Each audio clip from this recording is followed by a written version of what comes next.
Thanks, Janae. Hello and welcome to the Putback on Geico Sports Night. I'm Chris Williamson alongside our SNY NBA insider, Ian Begley. And the Knicks, after an awful first half, Ian, they stormed back in the second half, winning it 101-92. And somebody who turned it up, Julius Randle, he looked like somebody had stolen his powers in the first half, just 2 points. But in the second, he found his groove slowly but surely, both on offense and defense. What did you see differently from him from that first half to the second half?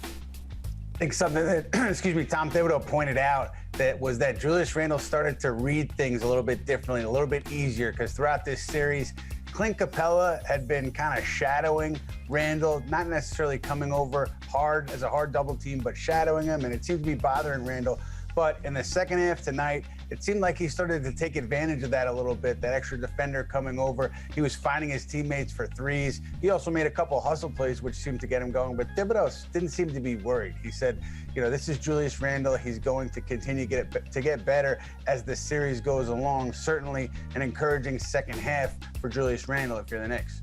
The great thing about that second half, Ian, was the fact that Julius wasn't trying to force anything. You saw in the first half a lot of times where he tried to, create things that weren't there. But in the second half, he just let the game come to him, and you saw the results pay out in the end. And we have to address the depth of this team because they helped bring the team back. As Janae mentioned, 55 points from the bench in total, including 26 from seemingly the ageless D. Rose, who went off for 26. How impressed were you with his play tonight?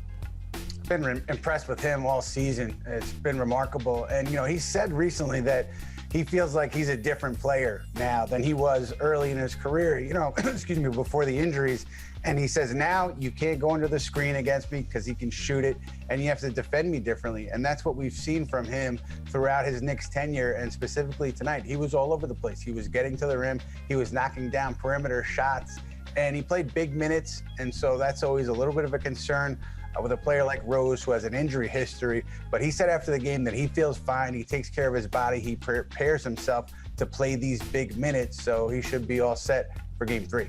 And as you mentioned, he came up with a lot of big buckets, especially, when Trae Young was going off. It seemed every time the Hawks would close the gap or tie the game, Derrick Rose had a response and an answer. Just great to see from him. And the atmosphere at the Garden was unbelievable for the Knicks' first playoff win since 2013. Even LeBron James tweeted, man, it's loud as heck in the MSG. That joint rocking. As we look forward to the series shifting to Atlanta, who do not have the raucous fans, the raucous crowd like MSG does. Do you think this relatively inexperienced squad will handle Game 3 on the road well?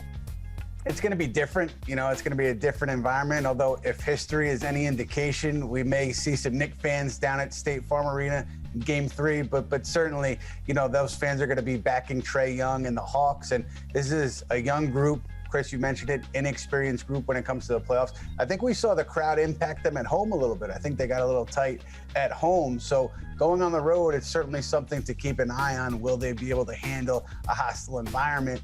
And it's something that the Knicks, I think, are still adjusting to as the series goes along. And maybe they'll thrive off of being in a hostile environment where they don't have, 15,000 fans strong, rooting for them. Instead, it's a bunch of fans that are rooting against them. But Ian and I will have the Putback on Geico Sports Night after every Knicks postseason game, plus our live edition of the show comes your way every week on our social media platforms. Thanks for watching.